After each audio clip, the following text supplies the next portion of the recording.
The Lord be with you. And with your spirit. A reading from the Holy Gospel according to Saint John. Glory to you, O Lord.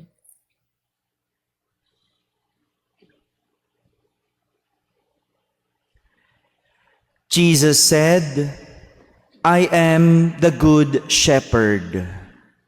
A good shepherd lays down his life for the sheep. A hired man who is not a shepherd and whose sheep are not his own, sees a wolf coming and leaves the sheep and runs away. And the wolf catches and scatters them. This is because he works for pay and has no concern for the sheep. I am the good shepherd, and I know mine, and mine know me. Just as the Father knows me, and I know the Father. And I will lay down my life for the sheep. I have other sheep that do not belong to this fold. These also I must lead, and they will hear my voice, and there will be one flock, one shepherd. This is why the Father loves me, because I lay down my life in order to take it up again. No one takes it from me, but I lay it down on my own.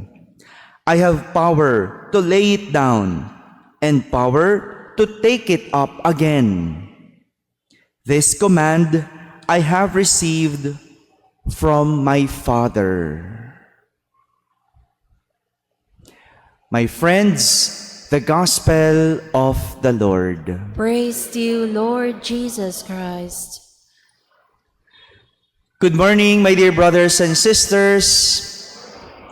A blessed Sunday to all. Could you kindly greet and bless the person beside you with a blessed Sunday? Yan. Today, we celebrate the Good Shepherd Sunday, pertaining to Jesus as our Good Shepherd. Could you say that? Good Shepherd. Ang hina. Isa pa nga. Ayan, parang napakapikit na kasi agad yung iba eh. Oh? Our gospel gave us 3 distinct characteristics of a good shepherd.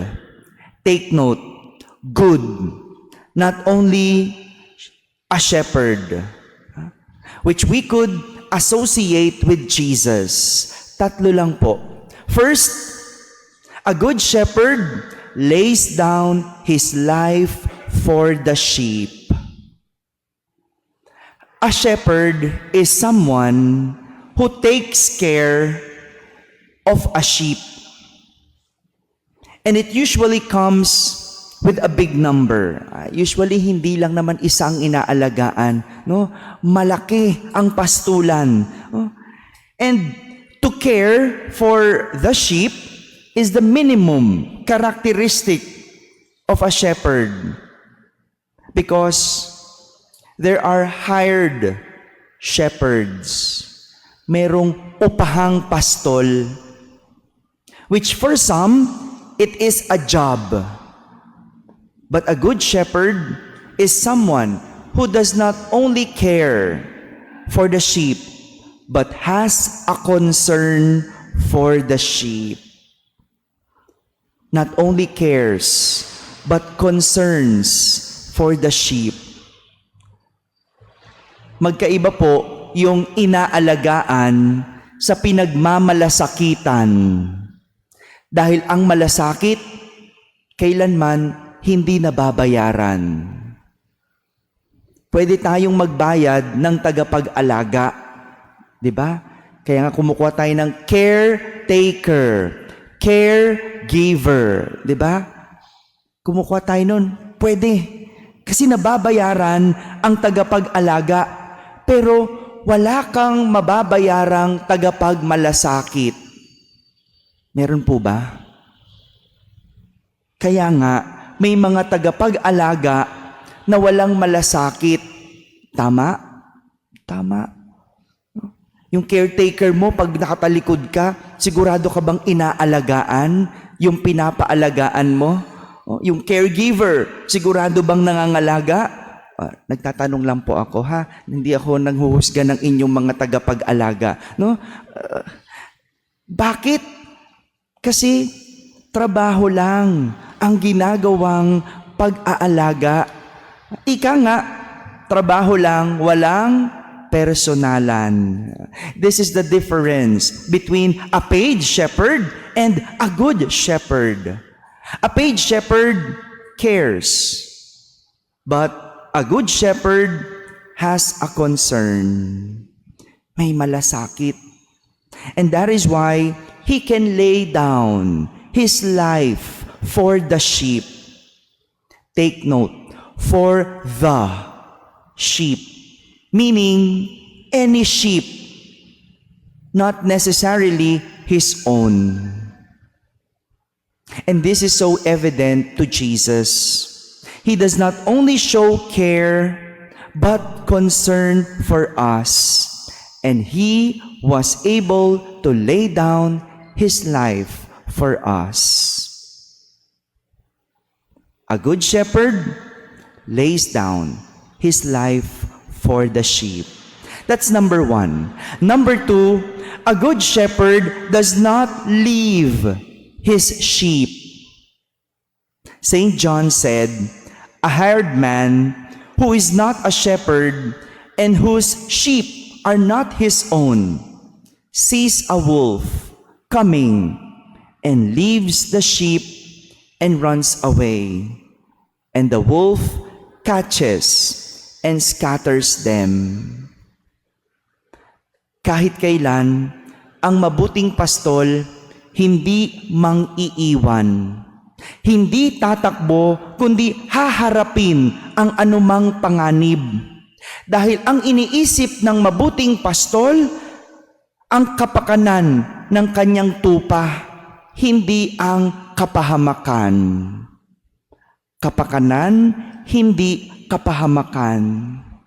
And Jesus proved to his apostles that he never left them. It was, in fact, the apostles who left Jesus. Nung nanganganib na, nagtakbuhan. Nung sila'y nanganganib, nagsipagtaguan, leaving Jesus hanging on the cross. A good shepherd does not leave his sheep.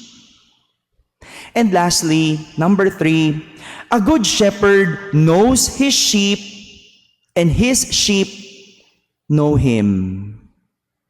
As Jesus said, I know mine and mine know me, just as the Father knows me and I know the Father. A good shepherd knows each one of his sheep. No matter how many there are, kilala niya ang bawat isa. Kilala niya kung sino ang mahina, kilala niya ang may sakit, kilala niya kung sinong malikot, kung sinong pasaway, sinong mabait, at kilala rin niya kung sino ang antukin. No? Pakitingnan nga yung katabi. No? Kilala ng good shepherd at nakikita niya kung sino ang antukin. Kaya nga, no, alam ng Diyos ang bawat pangangailangan natin because a good shepherd knows his sheep and his sheep know him. Si Jesus, kilala niya kung sino ang kanya at hindi kanya. At kilala rin niya ang nagpapanggap na kanya.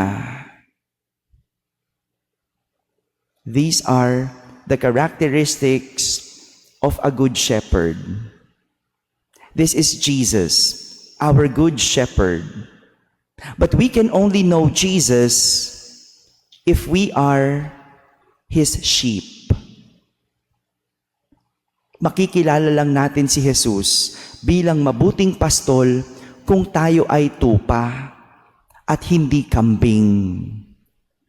Magkaiba po yun. Magkaiba ang tupa sa kambing. And there is a big difference between a sheep and a goat. Are you willing to know? Hello. Dalawa lang po, promise. Bibilisan ko lang, no? Bago mo makilala si Jesus na pastol, tingnan mo munang sarili mo. Ikaw ba ay tupa o kambing? No, tandaan, pinaghihiwalay ang tupa sa kambing. Ang tupa inilalagay sa kanan at ang kambing sa kaliwa, kung saan sa huli susunugin. Two characteristics. A goat has a horn, while a sheep has none. Ang kambing ay may sungay, at ang tupa ay wala. Explain ko pa ba? Ikaw ba'y tupa o ikaw ay kambing? O patubo pa lang ang sungay? Bibihira ang kambing na walang sungay. Bihira yon.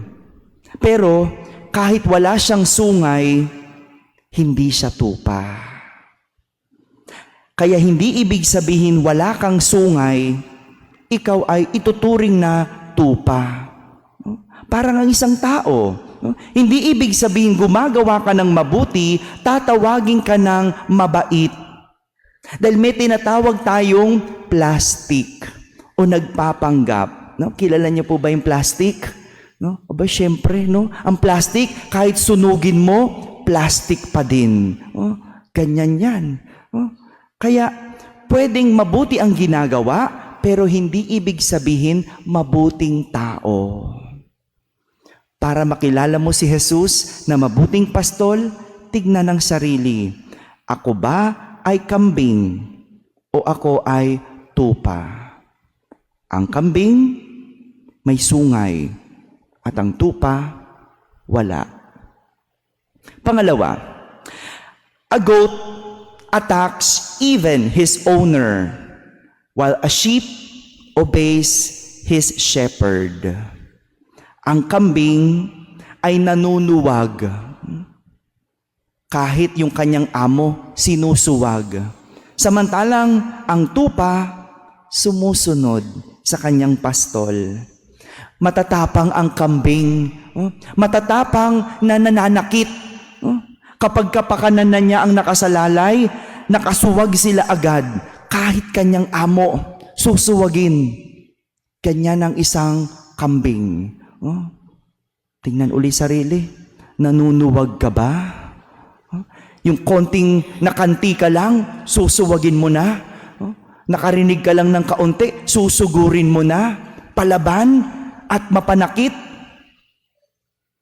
Ang isang tupa, hindi marunong manakit, kundi mahinahon at marunong sumunod sa kanyang pastol. Bago natin makilala si Jesus bilang isang mabuting pastol, tingnan ang sarili. Ako ba ay kambing o ako ay tupa? Tandaan, pinaghihiwalay ang kambing sa tupa.